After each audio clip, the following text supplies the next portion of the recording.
भाषा बोध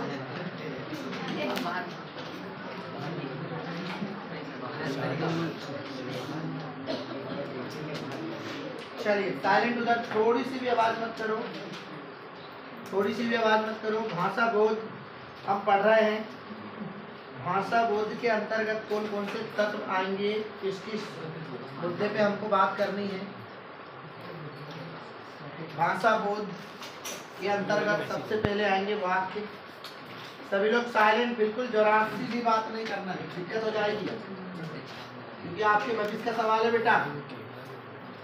वाक्य, फिर आएगा आपका वाक्य परिवर्तन, जिसे वाक्य परिवर्तन के नाम से भी जाना जाता है।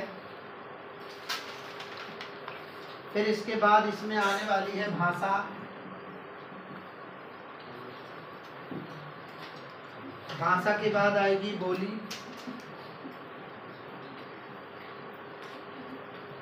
आवाज नहीं, पीछे आवाज मत कर गुड़िया। बोली के बाद आएगी मातृभाषा।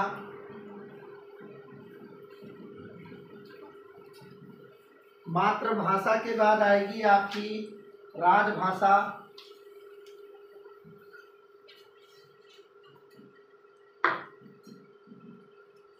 राजभाषा, राजभाषा के बाद आएगी आपकी राष्ट्रभाषा। राष्ट्रभाषा, राष्ट्रभाषा,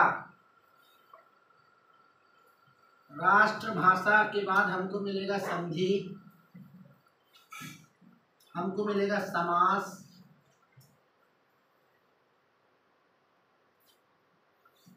वहां हमको मिलेगा मुहावरे, वहां फिर मिलेगा हमको लोकोक्ति।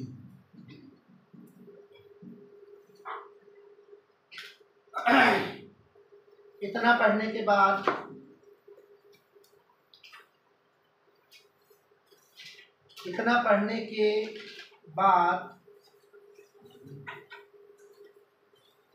कुछ एक्स्ट्रा आपको जाना है। तकनीकी शब्द पे जाना है, निपात शब्द पे जाना है, तत्सम शब्द पे जाना है, और उसके बाद तद्भाव शब्द पे जाना है, विलोम शब्द पे जाना है, समानार्थी शब्द पे जाना है, अनेकार्थी शब्द पे जाना। पहले इसको इतना पढ़ लेते हैं आधा घंटे में, फिर उसके बाद अपन नेक्स्ट चलेंगे। ओके बेटा, किसी कोई डाउट? तो चलिए अपन लोग पढ़ रहे हैं भाषा बोध। भाषा बोध का पहला, ठीक है, टॉपिक है हमारे पास वाक्य। वाक्य किसे कहते हैं? शब्दों के जो समूह होते हैं, शब्दों के समूह को वाक्य कहा जाता है, जिसका कोई पर्टिकुलर एक अर्थ निकलता है, उसे वाक्य कहा जाता है। वाक्य जो है वह दो प्रकार के होते हैं। वाक्य दो प्रकार के होते हैं, एक रचना की दृष्टि से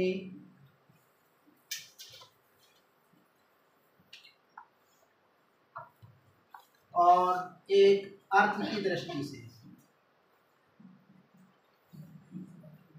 आवाज नहीं। रचना की दृष्टि से वाक्य जो होंगे वह तीन प्रकार के होंगे। सरल वाक्य, संयुक्त वाक्य और मिश्रित।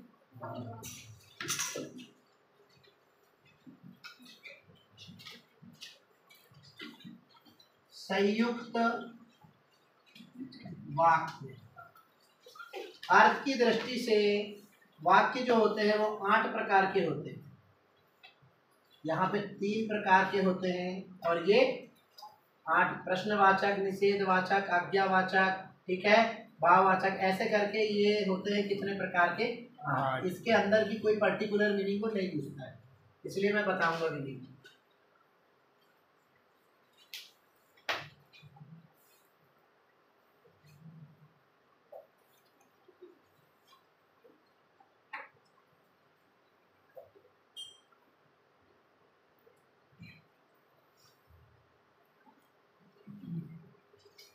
सभी लोग साइलेंट।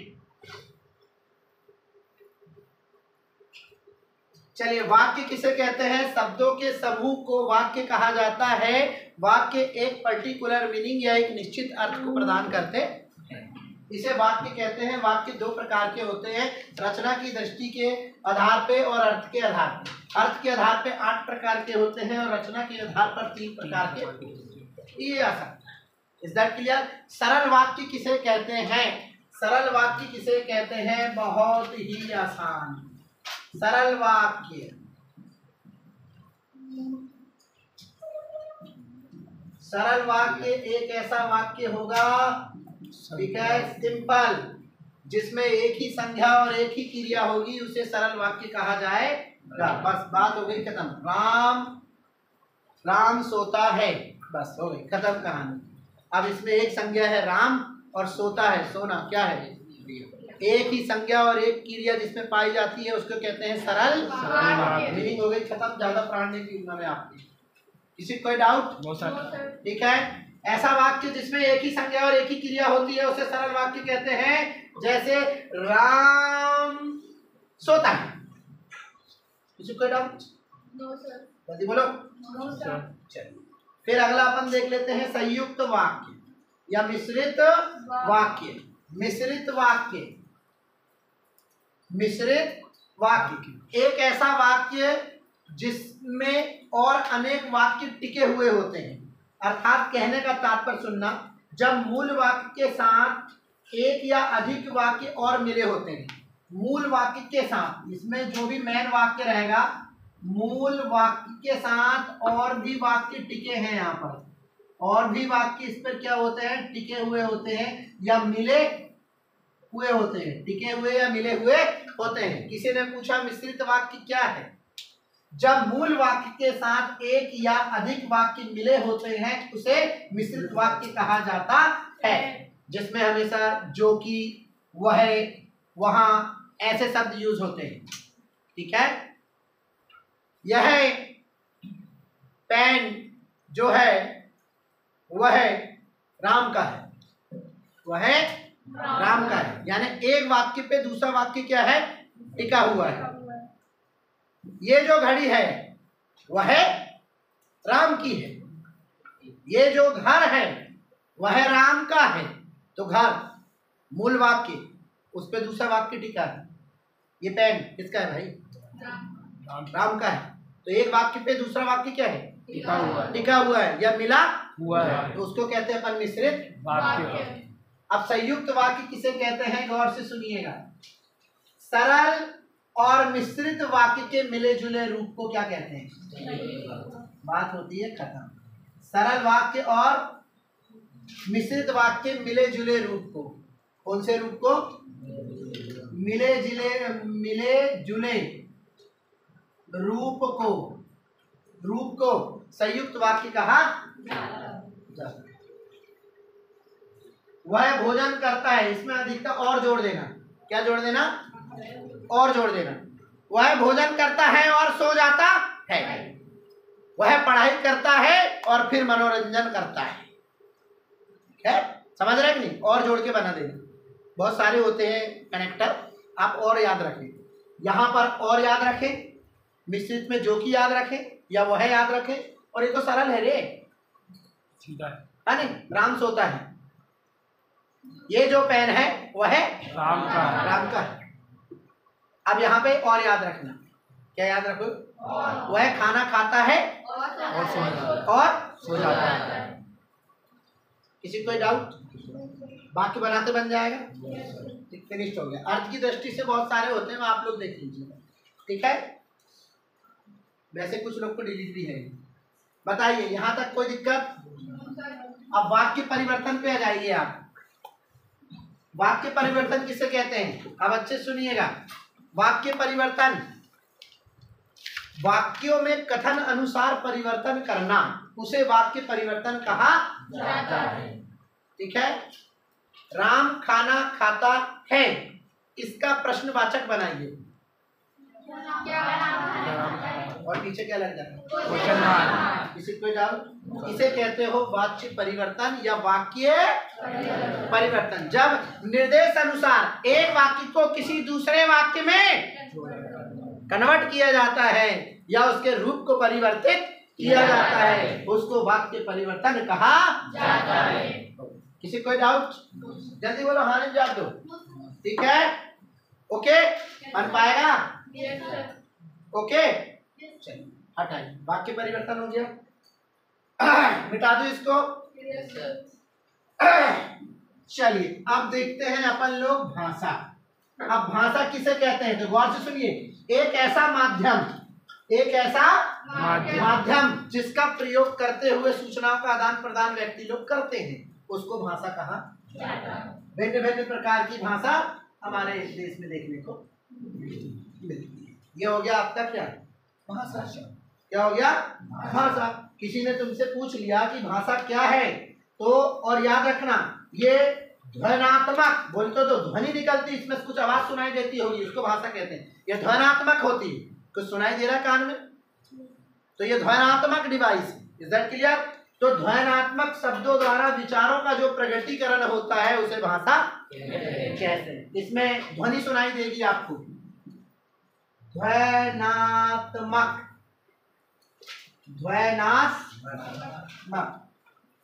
ध्वनात्मक शब्दों द्वारा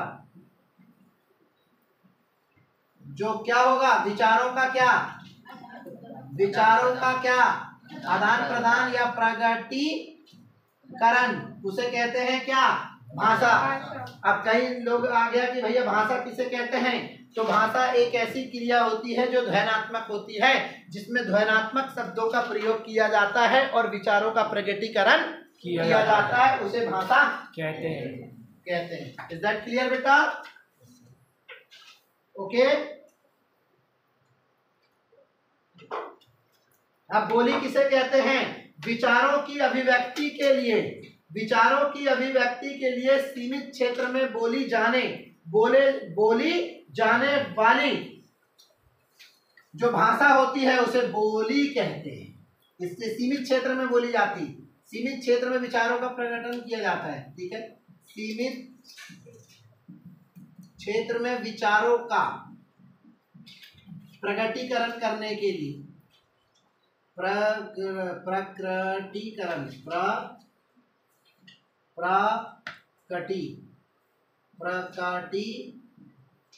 प्रकटीकरण करने के लिए जिस विधि का प्रयोग किया जाता है उसे बोली कहा जाता है। उसे क्या कहा जाता है, बोली कहा जाता है। सीमित क्षेत्र में बोली जाती, मुख्यतः गांवों में देखने को मिलेगा, ग्रामीण इलाके में मिलेगा। समझ गए? आवाज नहीं बेटा, बिल्कुल आवाज नहीं, मुझे माफ करो मैं नशे में हूं, बिल्कुल आवाज नहीं।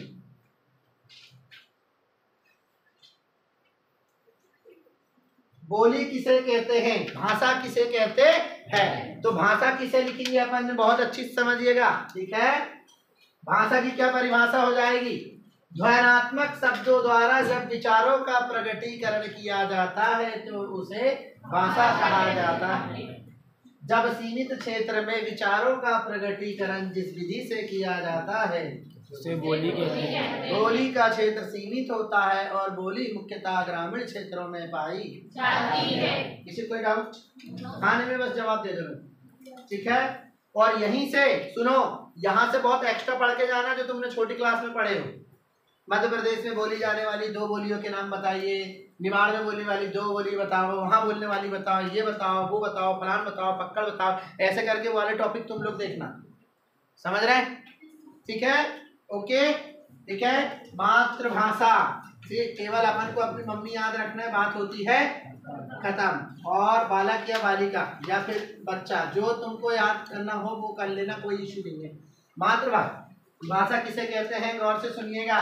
जब एक बालक या बालिका या जब एक बच्चा अपनी माता जी से और परिवार के सदस्यों से जो भाषा ग्रहण करता है उसे मातृभाषा कहा जाता है। मातृभाषा का ज्ञान प्रत्येक विद्यार्थी को होना चाहिए ताकि वह अपने समाज के विकास के लिए विचारों का आदान प्रदान कर सके।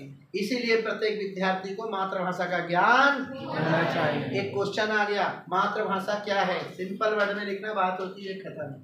ठीक है। एक बालक जन्म के दौरान अपनी माता और परिवार के सदस्यों से जो भाषा ग्रहण करता है उसे मातृभाषा कहते हैं। बात होती है खत्म, सीधी बात, नो बकवास। अगर क्वेश्चन आ गया मातृभाषा का ज्ञान प्रत्येक विद्यार्थी को क्यों होना चाहिए, तो आंसर है मातृभाषा का ज्ञान प्रत्येक विद्यार्थी को होना चाहिए ताकि वह समाज का विकास कर सके। That's all. ओके, कोई दिक्कत? मातृभाषा हो गई सर। हमारी मातृभाषा कौन सी? हिंदी। चलिए राजभाषा, ठीक है, राजभाषा। अब राजभाषा किसे कहा जाता है? बेटा मातृभाषा समझ में आई कि नहीं? ये क्वेश्चन आता है रे। चलो, किसी राज्य के शासन की जो भाषा होती है उसे राजभाषा कहते हैं। सरकारी कामकाज में प्रयोग होने वाली, ऐसा लिखिए सरकारी कामकाज। हाँ, सरकारी कामकाज में प्रयोग होने वाली भाषा को राजभाषा कहते हैं। और राजभाषा को अंग्रेजी में क्या बोलते हैं? ठीक है, अंग्रेजी में इसको लिख सकते हो ऑफिशियल लैंग्वेज। क्या बोल सकते हैं? Official language. ओके बेटा, चलिए। अच्छा, इसके अंतर्गत ऑफिशियल लैंग्वेज कहते हैं, इसको याद रखना। ऑफिशियल लैंग्वेज ऐसा बकायदा लिख देना, कोई गलती नहीं होगी, ज्यादा टेंशन बिल्कुल ना ले आओ। ओके बेटा, अब देखो इसका उत्तर कैसे लिखेंगे तुम लोग। ठीक है, किसी भी राज्य की शासन की भाषा होती है, अगर ऐसा भी लिखना चाहो तो किसी भी राज्य की शासन की भाषा, किसी भी राज्य की शासन की भाषा अगर लिखना चाहो तो शासन की भाषा। देखिए कैसे लिखेंगे आप, बहुत ही अच्छे से सुनिएगा कैसे लिखेंगे। राजभाषा किसे कहते हैं? राजभाषा बहुत ही अच्छे से समझिए।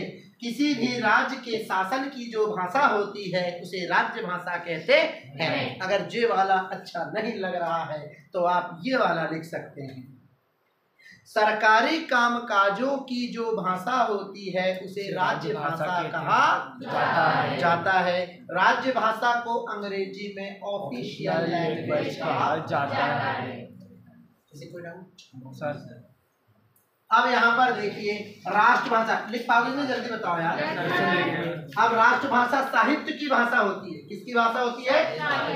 साहित्य और संस्कृति साहित्य की भाषा होती है। ठीक है, साहित्य बस लिख लें आप लोग, साहित्य की भाषा। इसमें साहित्य लिखे जाते हैं और इसे अंग्रेजी में नेशन लैंग्वेज कहा जाता है।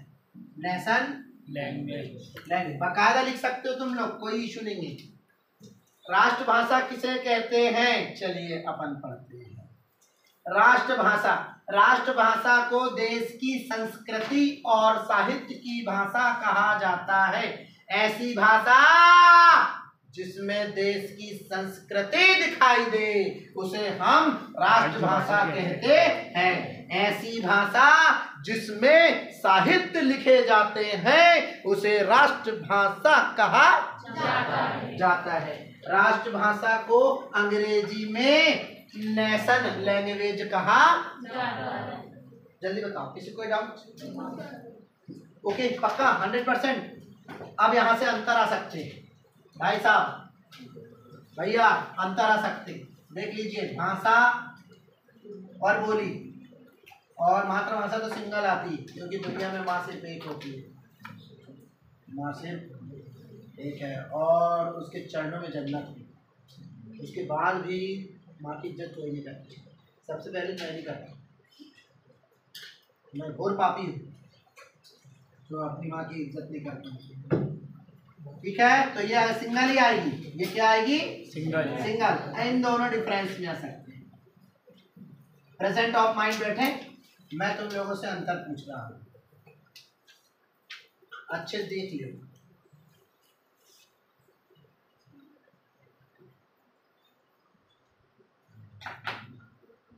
फिर मत बोलना कि हो गया। चलो अब हम तुम लोग से पूछ रहे हैं। ठीक है, चल भाई देवांश खड़े हो जाओ। राजभाषा और राष्ट्रभाषा में कोनो दो अंतर बताता नहीं। आंसर तानी गलत वो होने वाले तो बयान आकर मतलब भाव सकल है नाम साथ लगे है आगे हम जोड़ दे बा गले पापा तानी आंसर हो सके नाम बार बना और मरे ना भावी नंबर बना तानी परफेक्ट आंसर देंगे ओके हाँ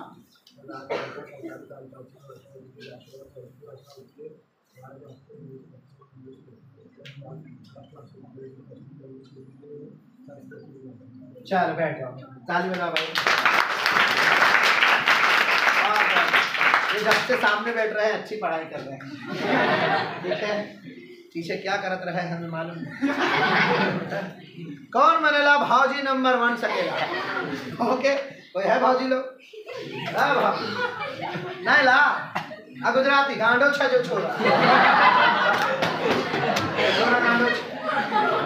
गिरी पापा तो फोड़ देंगे चलो देखो ये हो गया क्लियर आपको समझ में आ गई किसी कोई डाउट चलिए आगे चलते हैं अब संधि और समास में चलते हैं।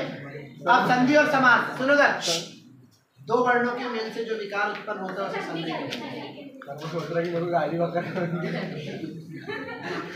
गजब पूछिए दो वर्णों के मेल से जो विकार का मतलब होता है अंतर रेख। संधि जो होती है वो 3 प्रकार की होती है ज्यादा तो मैं बताऊंगा ही नहीं आपको बिल्कुल ना बताता नहीं ठीक है टाइम अभाव वाला समय ना हुआ ठीक है। अब देखो संधि किसे कहते हैं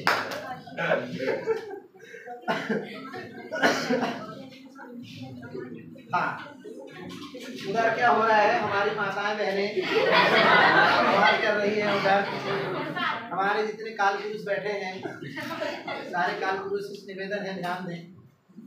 दो वर्णों के मेल से जो विकार उत्पन्न होता है या दो वर्णों के मिल जाने से जो अंतर आता है ठीक है उसे ही हम कहते हैं संधि। संधि का मतलब एक प्रकार से अगर बात करें तो योग भी होता है किसी के साथ दोस्ती भाई बंदी करना भी क्या है एक प्रकार की संधि है ठीक है। ये तुम बचपन से पढ़ते चले आ रहे हो इसी पे मैं तुमको ज़्यादा लेक्चर दूँ तो शायद नहीं फालू।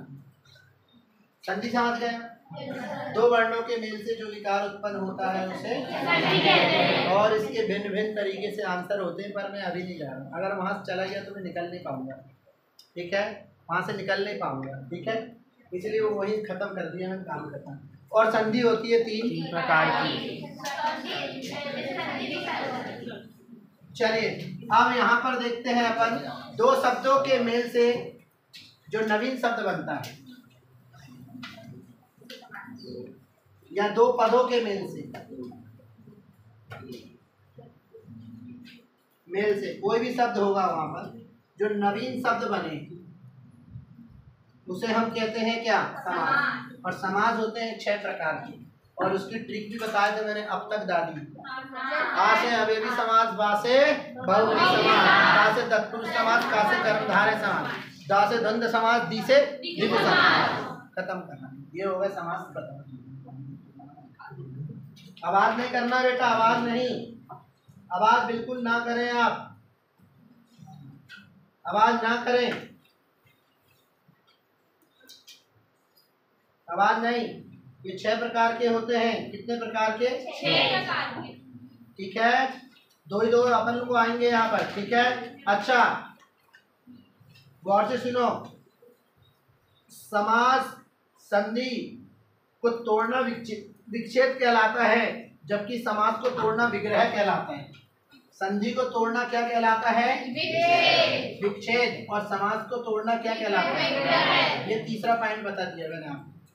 इनके बीच में हमेशा आते हैं क्या ये एक दूसरे के बगैर अधूरी है। सांसों की जरूरत है जैसे जिंदगी के लिए बस एक सनम चाहिए जिंदगी के, हाँ एक सनम चाहिए आशिकी के, ठीक है। हाँ हो गए सारी जो फकीरी बैठी गई दुनिया के बड़े बड़े फकीर जो मेरी फकीरी में खाने में आए हैं उनका स्वागत है, देखा है उनका तहे दिल से स्वागत है। नए बच्चों का स्वागत है, उनको जानने का मौका मिल रहा है कि मैं कितना बुरा है कि नहीं। तो आपका हम स्वागत नंदन अभिनंदन वंदन करते हैं, ठीक है।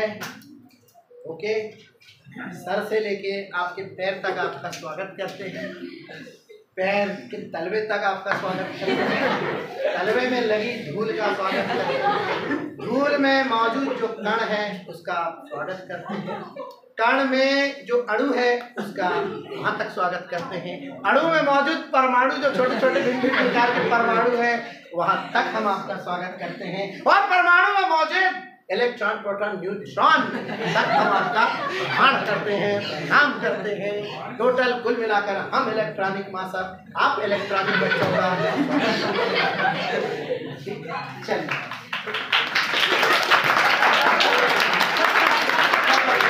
संधि किसे कहते हैं? संधि किसे कहते हैं? दो वर्णों के मेल से जो विकार उत्पन्न होता है संधि 3 प्रकार की होती है। संधि में विच्छेद है, संधि को तोड़ना विच्छेद कहलाता है। 3 बातें बता दी मैंने, अब इधर की बता रहा। दो शब्दों के मेल से जो एक नवीन शब्द बनता है उसे हम समास कहते हैं। या जब 2 पदों को मिलाकर कोई एक नवीन पद बनता है तो उसे समास कहते हैं। समास में 2 पद होते हैं, प्रथम पूर्व पद, द्वितीय उत्तर पद। जब पूर्व पद और उत्तर पद मिलते हैं तो वहाँ पर जो पद बनता है नवीन पद उसको हम समास कहते हैं। समास 6 प्रकार के होते हैं। समास को तोड़ना विग्रह कहलाता है। अब संधि और समास में आ गए 2 अंतर। पहला अंतर वर्णों के कहते हैं संधि। अब ये कहते हैं ये होता है 3 प्रकार का, ये होता है और भी है।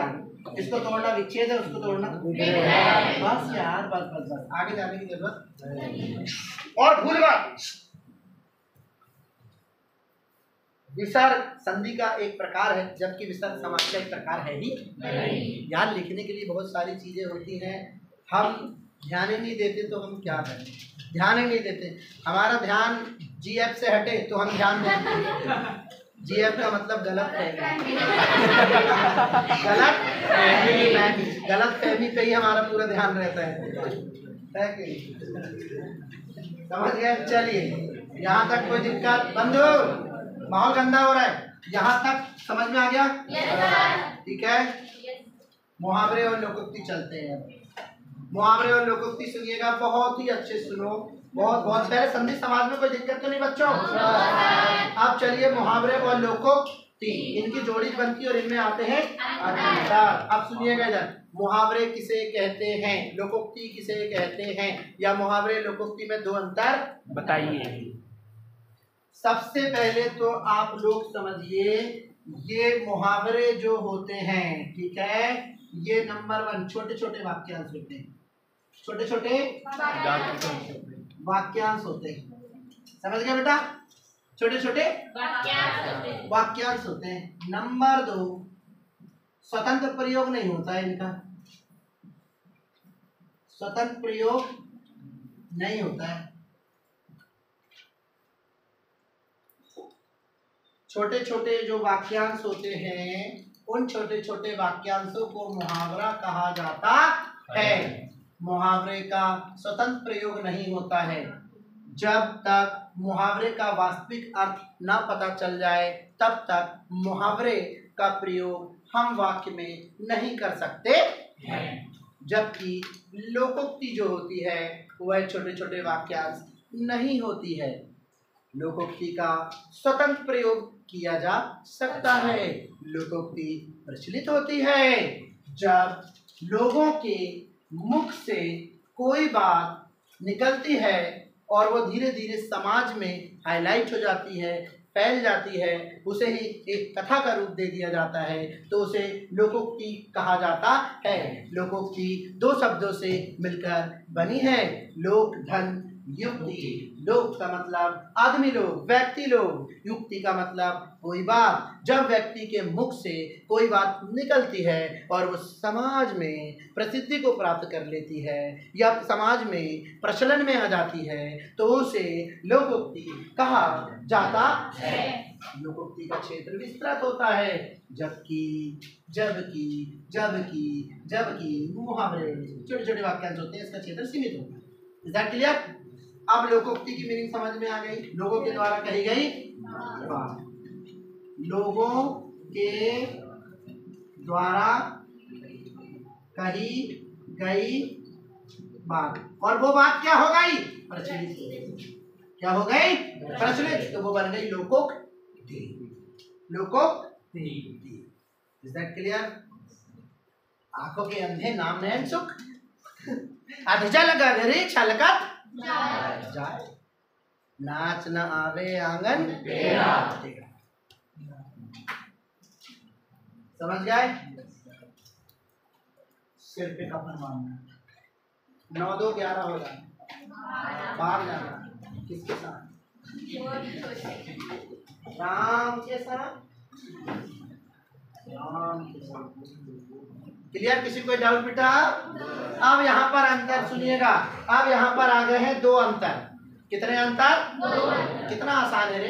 नंबर 1, गौर से सुनिए। मुहावरे छोटे छोटे वाक्यांश होते हैं, जबकि लोकोक्ति छोटे छोटे वाक्यांश नहीं होते। मुहावरे का स्वतंत्र प्रयोग नहीं होता है वाक्यों के बीच में, जबकि लोकोक्ति का स्वतंत्र प्रयोग वाक्यों के बीच में होता है। मुहावरे का क्षेत्र सीमित होता है, जबकि लोकोक्ति का क्षेत्र विस्तृत होता है। समझ रहे हैं आप? ओके, दोनों में से अच्छा कौन है? लोकोक्ति। लोकोक्ति सही है। मुहावरे तो कहीं भी कैसे भी कुछ भी दे दो बच्ची, कोई दिक्कत नहीं। अब लोगों को मुंह तोड़ में पकड़ सकते, लोग तो मुंह के खालिस्तान होते हैं, है कि नहीं? मुंह से हम राजा हैं।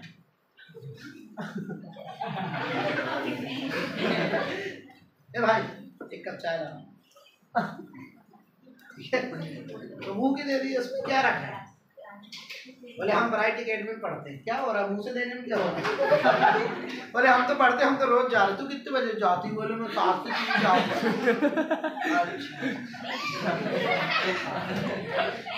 मुंह में क्या है? समझ रहे कि नहीं? ऐसा मुंह है, कुछ भी बोल सकता है। मुंह है, कुछ भी बोल सकता है।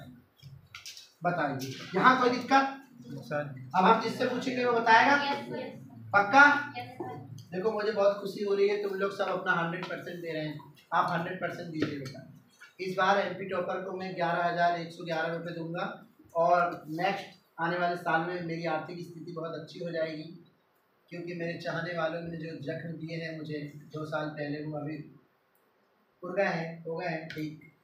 उनको ये नहीं मालूम है कि अब सिंगल रिटर्न हो चुका है।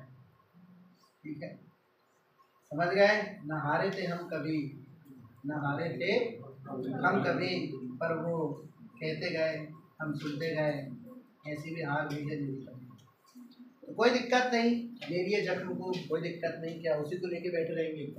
नहीं बैठे रहेंगे। ठीक है, नया सफ़र फिर से चालू करेंगे। आप लोग का साथ मेरे साथ है, आप मेरे साथ है, आप मेरी आर्मी। आप हो तो क्या गम हो, आप हो तो क्या गम हो यार, कोई गम नहीं है। मेरे जीवन की सबसे बड़ी पूंजी है, आवाज मत कर रहे खेबड़ी। मेरे पास कुछ नहीं, न धन है, न दौलत है, न पैसा है, न रुतबा है, न इज्जत है, कुछ नहीं है मेरे पास। पर मेरे पास जो है वो किसी के पास नहीं है। मेरे पास तुम लोग हो, और तुम हो मेरी आर्मी, तुम हो मेरी आर्मी, तुम हो मेरे पास। मेरे पास कोई पैसे नहीं है, कोई पैसे नहीं है, धन नहीं है, दौलत नहीं, पर मेरे पास तुम लोग, आप लोग हो मेरे पास। ये मेरी सबसे बड़ी क्या है? ताकत है। क्या बोलते हैं आप लोग?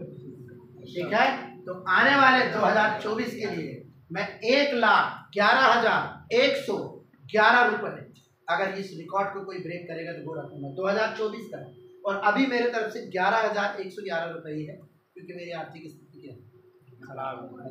ठीक है, तो अभी अगर इसको कोई ब्रेक कर देता है, इसको अगर कोई रिकॉर्ड को ब्रेक कर देता है 96.2 को, और एमपी में वो अपना नाम ले लेता है, ठीक है, तो मैं उसको 11,111 रुपये मैं दूंगा उसको। ठीक है, और 2024 के लिए जो रहेगा, 2024 के लिए वो तो 100%। और मेरा ड्रीम है कि मैं 1,11,111 2024, और फिर आगे मेरा ड्रीम रहेगा, ठीक है, करोड़ 1,11,00,100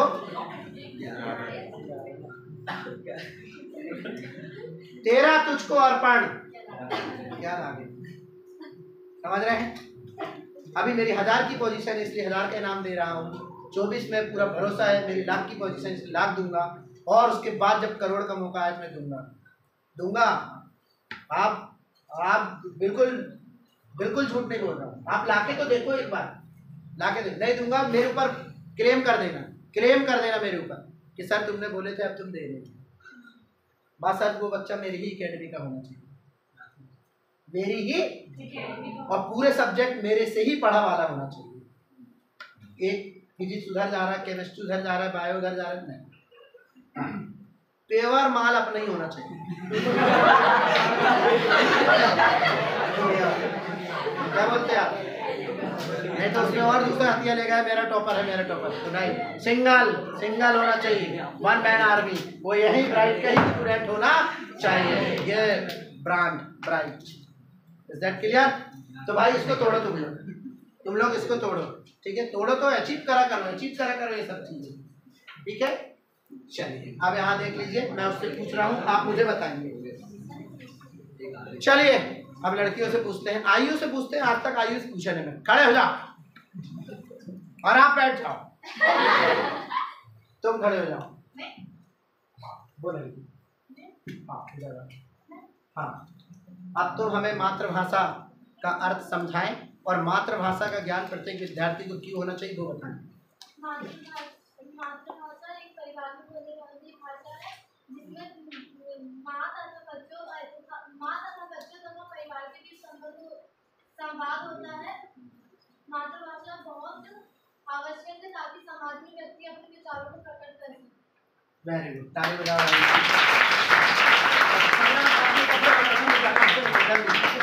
अगला टॉपिक चलते हैं अपन लोग। ये पूरा क्लीन हो गया, ये सब हो गया। अब क्या बचा है? अब क्या बचा? संस्कृत भाषा के 2 शब्द बचे। हाँ, तत्सम तद्भाव। फिर उसके बाद अब वो वाले टॉपिक निकाल लो। अब तो मेरे पास नहीं है टॉपिक, तुम लोग बताते जाओ। पीए से निकाल लो, परीक्षा दिन से जो भी होगा वहीं से बोलते जाओ। गुड़िया सब लोग निकाल के रखो, बच्चे लोग वहीं से बोलते जाओ। खत्म हो गया सब अपना, सब खत्म हो गया अपना।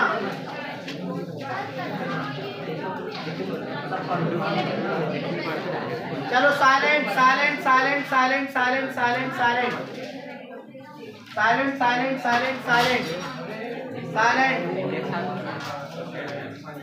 आवाज नहीं भाई साहब, उधर सभी लोग साइलेंट। चलिए पाठ से। संस्कृत के 2 शब्द हैं, आपका तत्सम है, तत्सम शब्द है, और एक है तद्भाव। गुड़िया प्लीज बेटा, ए बिटिया शांत बेटा। तद्भाव, तत्सम तद्भाव एक तकनीकी शब्द। सब निकाल के रखो, मैं तुम लोग का आईक्यू लेवल चेक करूँ। खट से वहीं गाइड रखो, मैं तुमसे पूछूंगा और तुम खट से जवाब देना। तुम लोग मेरे से मेहनत करा रहे हैं, तुम जरा सी मेहनत अपनी तरफ से नहीं कर रहे। तकनीकी शब्द, निपात शब्द। आवाज नहीं बेटा, आवाज नहीं प्लीज, आवाज नहीं। अनेकार्थी शब्द, विलोम शब्द, और भी शब्द बचे उधर, फिर बाद में बता दूंगा। तत्सम, जिसके पास है खटाखट उधर से पूरे बच्चे। प्रेजेंट ऑफ माइंड, आधे घंटे क्लास बची, खत्म फिर कहानी अपनी। 10वीं वालों को नहीं आना है, कल से पेपर देने जाएंगे। सबको मेरा ऑल इज वेल, सब ठीक है। और किसी को बेस्ट ऑफ लक नहीं, क्योंकि बेस्ट ऑफ लक उसको दिया जाता है जिसका लक खराब होता है। और आप तो मेरे साथ है तो आपका लक कैसे खराब हो दूंगा मैं, इसीलिए मेरे तरफ से all is well, not best of luck. क्यों? क्योंकि मैं तुम्हें उस योगी नहीं समझता कि मैं तुम्हें बेस्ट ऑफ लक दूं। तुम्हारा लक ऑलरेडी सही है, अच्छा है, ऑल इज वेल है, तो मैं बेस्ट ऑफ लक क्यों दूं तुमको, और क्यों खराब करने की गुंजाइश करूं मैं आपके लक को। इसलिए आप परफेक्ट हैं, सही है, ऑल इज वेल। चलिए अब देखिए इधर, धन्यवाद पलटा गुड़िया। तत् तत् तत्सम शब्द, अब अच्छे समझो,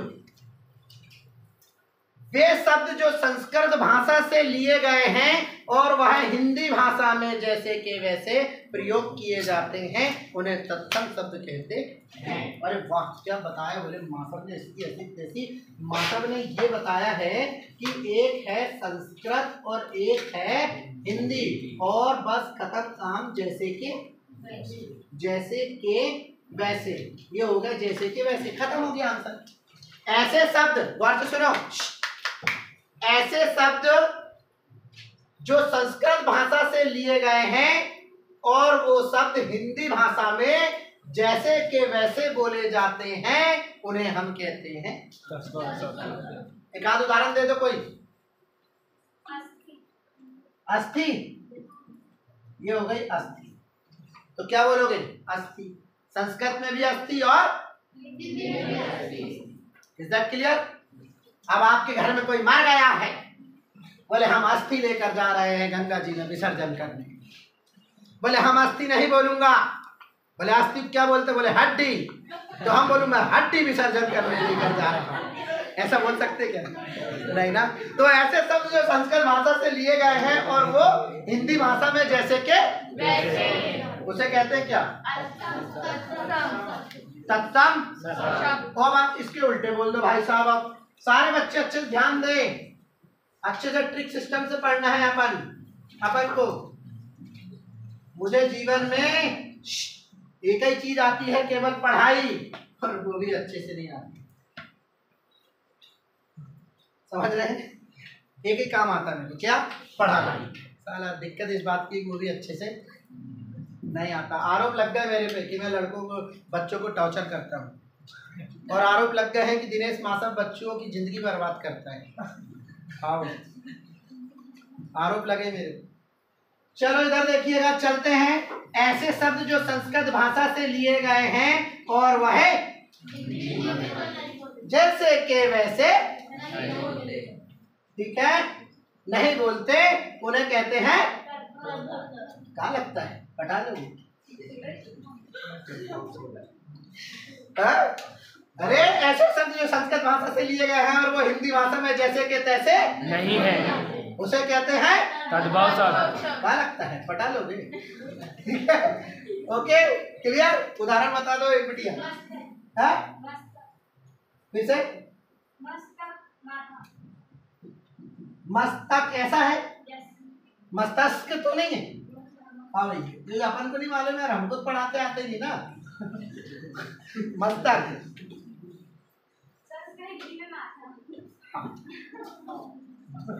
हिंदी में जो होगा संस्कृत वालों और जो होगा हिंदी वालों। कहा भाई, ये समझ में आ रहा हो नहीं?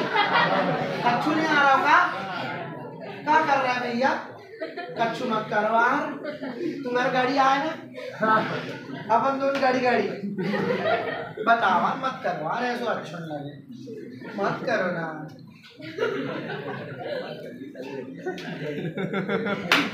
ठीक है, तो ऐसे सब जो संस्कृत भाषा से लिए गए हैं परंतु हिंदी भाषा में वो ज्यों के त्यों नहीं बोले जाते, उसे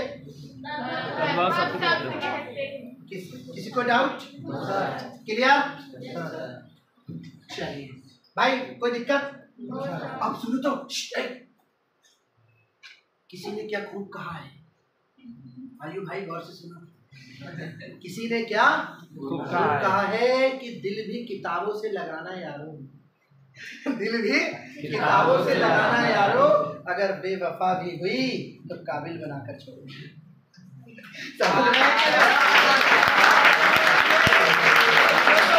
सबसे बड़ी गलती, मेरे को अच्छा नहीं लगता था। मत बजाया करो, ऐसी चीज पे मत बजाया करो, अच्छा लगता है। तो समझ रहे हैं कि नहीं है?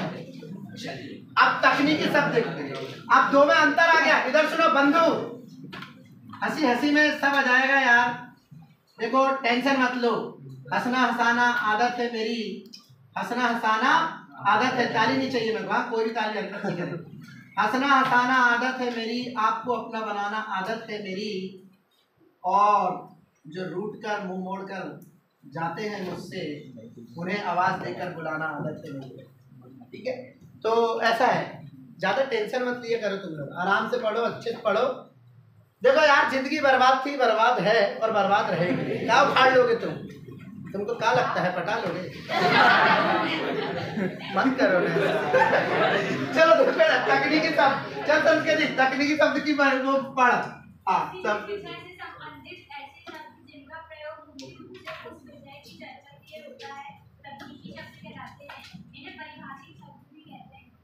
इधर देखो,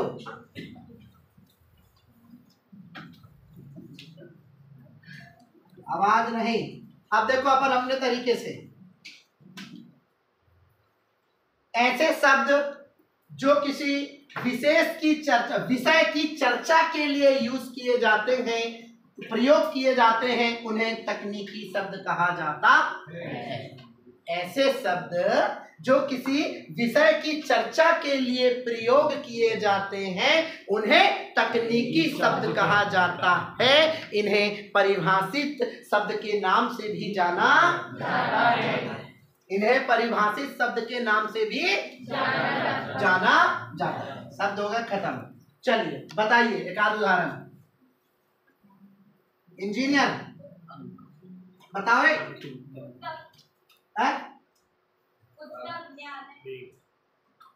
मात्रा बोलो। क्या? तत्व। ऐसा? ये तत्वों की जानकारी देंगे। तत्व यानी किसकी जानकारी देंगे? ये तत्वों की चर्चा करेंगे। ठीक है, अगर वहां तुम ढूंढोगे प्रेम सरोवर, पुष्पावली, फूलों का गुच्छा, प्रभा, प्रताप नारायण मिश्र, मन की लहर, समझ रहे हैं? तो वो मिलेगा कि वहां? ठीक है, इज क्लियर? तो तकनीकी शब्द एक ऐसे शब्द होते हैं जो किसी विषय की चर्चा के लिए प्रयोग किए जाते हैं, जिन्हें परिभाषित शब्द कहा जाता है। तत्व परिभाषित है, डेफिनेट है, डिफाइंड है कि तत्व यानी आपको केवल तत्वों की ही जानकारी मिलेगी। ओके बेटा, कोई डाउट? आने में जवाब दो। चलो निपात शब्द पढ़ो गुड़िया।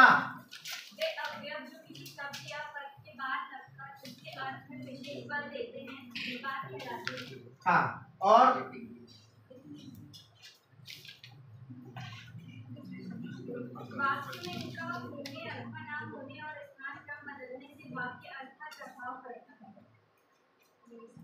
इसमें ये वाली बहुत अच्छा लिखा है, इस टाइप की कोई गाइड है उसमें बहुत अच्छा लिखा है, देख लेना तुम्हें साहब। चलो फिर से पढ़ो गुड़िया। हाँ सभी लोग साइलेंट। हाँ, वे अवयव जो किसी शब्द या पद के बाद लगकर उसके अर्थ में विशेष बल देते हैं, निपात शब्द कहलाते हैं। हाँ, इधर सुनना, ऐसे शब्द जो अर्थ में विशेष बल देते हैं, विशेष बस हो गई। अपन को अपना दिमाग लगाना ना, कॉपीराइट तो ना बनना है। निपात शब्द किसे कहते हैं? वे शब्द जो अर्थ में विशेष बल देते हैं, अर्थ में विशेष बल देते हैं, उन्हें निपात शब्द कहा जाता है। अवयव ये अगर ना भी लिखे तो कोई दिक्कत की बात नहीं, कोई इशू नहीं है, डजंट मैटर। ठीक है, अर्थ में विशेष बल देंगे। अर्थ ये है इसका कीवर्ड, मैन कीवर्ड से मतलब है अर्थ में विशेष बल देंगे भाई। जैसे उदाहरण, अब इधर देखो, इधर देखना, इधर देखना। रमेश केवल पढ़ रहा बताओ निपात शब्द कौन सा है? क्या है? केवल। हाँ, ये देखो विशेष अर्थ मिल गया है, विशेष अर्थ मिल गया है मेरे भाई। अगर सेंटेंस ऐसा पढ़ो, रमेश पढ़ रहा है, रमेश पढ़ रहा है, ये विशेष अर्थ नहीं मिला। रमेश केवल किंतु परंतु चूंकि लेकिन बट इसलिए देयरफॉर सिंस किंतु समझ रहे हैं वन वन में घूमने वाले वानर समझ रहे हैं श्री मत कहो उसे तो राम पर श्री राम अब लगा झटका राम तो श्री राम अब हुआ विशेष श्री राम पुरुषोत्तम राम ठीक समझ रहे हैं कि नहीं तो अर्थ में विशेष बल मिल रहा है रमेश पढ़ रहा है बंद हो भी गया तो कोई इशू नहीं बंद हो गया सर 3% बैटरी बची है कोई इशू नहीं जान दो इसमें आगे कुचल दूंगा इसको कोई इशू नहीं इसको हो जाने दो जो करना चाहते हैं आवाज बंद हमारे भविष्य का सवाल तो अर्थ में जो विशेष बल देते हैं उसको निपात शब्द कहते हैं निपात है केवल आप केवल पढ़ाई कर रहे हैं आपके घर वाले बोलते हैं निपात शब्द सुनो केवल पढ़ाई पे ध्यान दो ये फालतू की लचाड़ नहीं होना किसका फोन आ रहा किसका क्या हो रहा कहाँ खेड़पति फोटो खींच रही ये सब फालतू हरकत नहीं होना तो पढ़ाई करो केवल पढ़ाई पे ध्यान दो मेरे को ये फालतू हरकत नहीं चाहिए ठीक है ऐसा केवल समझ गए ये है विशेष अर्थ बताओ किसी को डाउट नो सर हाँ तो निपात शब्द हो गए खत्म अनेक आरती भाई कोई दिक्कत तो नहीं जल्दी बोलो यार अनेक आरती अरे यार नाम से मैं नहीं बताऊंगा मुझसे मत पूछो ना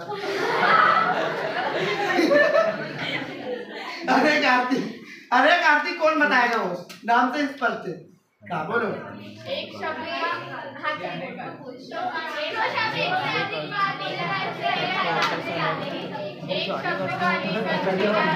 बस अब हमारे बच्चे लोग से पूछेंगे अब तुम रह दो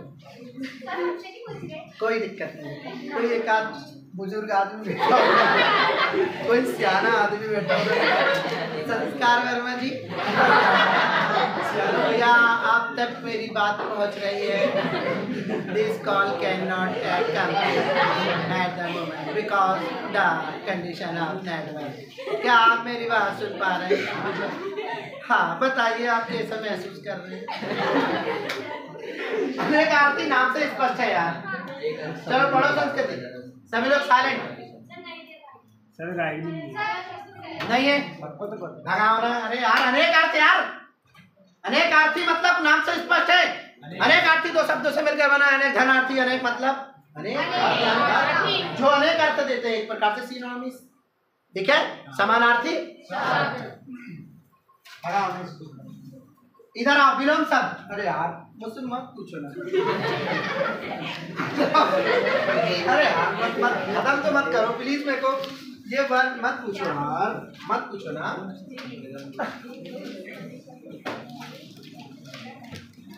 हो गया बेटा सब बन जाएगा चलो अब हम तुमसे पूछ रहे हैं जिससे हम पूछेंगे वो सही जवाब देगा अब मत बेटा अभी रुक जाओ ठीक है और जो सही जवाब देगा उसे मिलेगा 10 रुपए का नगद पुरस्कार